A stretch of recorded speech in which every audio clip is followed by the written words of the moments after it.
Violence is Golden by Jack Donovan. A lot of people like to think they are nonviolent. Generally, people claim to abhor the use of violence, and violence is viewed negatively by most folks. Many fail to differentiate between just and unjust violence. Some especially vain, self-righteous types like to think they have risen above the nasty, violent cultures of their ancestors. They say that violence isn't the answer. They say that violence doesn't solve anything. They're wrong. Every one of them relies on violence every single day. On election day, people from all walks of life line up to cast their ballots, and by doing so, they hope to influence who gets to wield the axe of authority. Those who want to end violence, as if that were possible or even desirable, often seek to disarm their fellow citizens. This does not actually end violence. It merely gives the state mob a monopoly on violence. This makes you safer, so long as you don't piss off the boss. All governments, left, right or other, are by their very nature coercive. They have to be. Order demands violence. A rule not ultimately backed by the threat of violence is merely a suggestion. States rely on laws enforced by men ready to do violence against lawbreakers. Every tax, every code and every licensing requirement demands an escalating progression of penalties that, in the end, must result in the forcible seizure of property or imprisonment by armed men prepared to do violence in the event of resistance or non-compliance. Every time a soccer mom stands up and demands harsher penalties for drunk driving, or selling cigarettes to minors, or owning a pit bull, or not recycling, she is petitioning the state to use force to impose her will. She is no longer asking nicely. The viability of every family law, gun law, zoning law, traffic law, immigration law, import law, export law and financial regulation depends on both the willingness and wherewithal of the group to exact order by force. When an environmentalist demands that we save the whales, he or she is in effect making the argument that saving the whales is so important that it is worth doing harm to humans who harm whales. The peaceful environmentalist is petitioning the Leviathan to authorize the use of violence in the interest of protecting Leviathans. If state leaders were to agree and express that it was, indeed, important to save the whales, but then decline to penalize those who bring harm to whales, or decline to enforce those penalties under threat of violent police or military action, the expressed sentiment would be a meaningless gesture. Those who wanted to bring harm to whales would feel free to do so, as it is said, with impunity, without punishment. Without action, words are just words. Without violence, laws are just words. Violence isn't the only answer, but it is the final answer. One can make moral arguments and ethical arguments and appeals to reason, emotion, aesthetics, and compassion. People are certainly moved by these arguments, and when sufficiently persuaded, providing of course that they are not excessively inconvenienced, people often choose to moderate or change their behaviors. However, the willful submission of many inevitably creates a vulnerability waiting to be exploited by any one person who shrugs off social and ethical norms. If every man lays down his arms and refuses to pick them up, the first man to pick them up can do whatever he wants. Peace can only be maintained without violence so long as everyone sticks to the bargain, and to maintain peace every single person in every successive generation, even after war is long forgotten, must continue to agree to remain peaceful. Forever and ever. No delinquent or upstart may ever ask, or else what, because in a truly nonviolent society, the best available answer is, or else we won't think you're a very nice person and we're not going to share with you. Our troublemaker is free to reply, I don't care. I'll take what I want. Violence is the final answer to the question, or else what? Violence is the gold standard, the reserve that guarantees order. In actuality, it is better than a gold standard, because violence has universal value. Violence transcends the quirks of philosophy, religion, technology and culture. People say that music is a universal language, but a punch in the face hurts the same no matter what language you speak or what kind of music you prefer. If you are trapped in a room with me and I grab a pipe and gesture to strike you with it, no matter who you are, your monkey brain will immediately understand, or else what? And thereby, a certain order is achieved.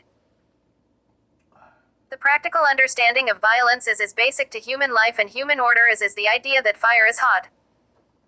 You can use it, but you must respect it. You can act against it, and you can sometimes control it, but you can't just wish it away. Like wildfire, sometimes it is overwhelming and you won't know it is coming until it is too late. Sometimes it is bigger than you. Ask the Cherokee, the Inca, the Romanovs, the Jews, the Confederates, the barbarians and the Romans. They all know, or else what? The basic acknowledgement that order demands violence is not a revelation, but to some it may seem like one. The very notion may make some people apoplectic, and some will furiously attempt to dispute it with all sorts of convoluted and hypothetical arguments, because it doesn't sound very nice. But something doesn't need to be nice in order for it to be true. Reality doesn't bend over to accommodate fantasy or sentimentality. Our complex society relies on proxy violence to the extent that many average people in the private sector can wander through life without really having to understand or think deeply about violence, because we are removed from it. We can afford to perceive it as a distant, abstract problem to be solved through high-minded strategy and social programming. When violence comes knocking, we simply make a call, and the police come to stop the violence. Few civilians really take the time to think that what we are essentially doing is paying an armed band protection money to come and do orderly violence on our behalf.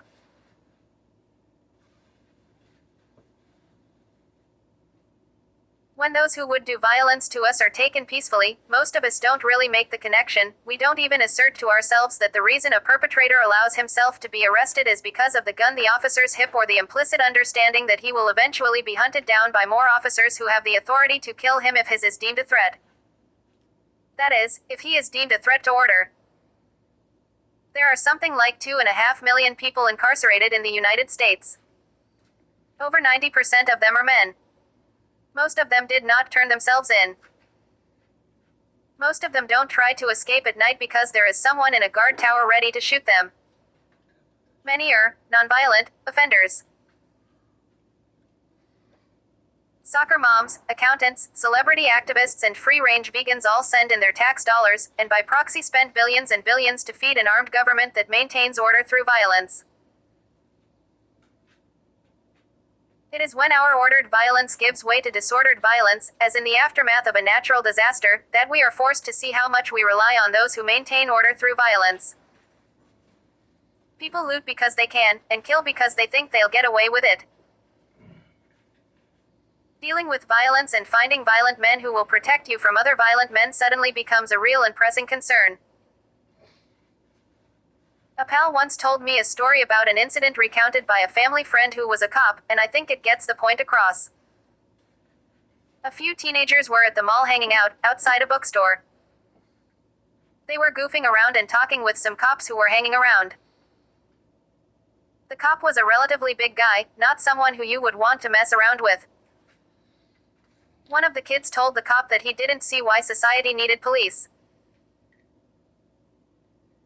The cop leaned over and said to the spindly kid, "Do you have any doubt in your mind about whether or not I could break your arms and take that book away from you if I felt like it?" The teenager, obviously shaken by the brutality of the statement, said, "No.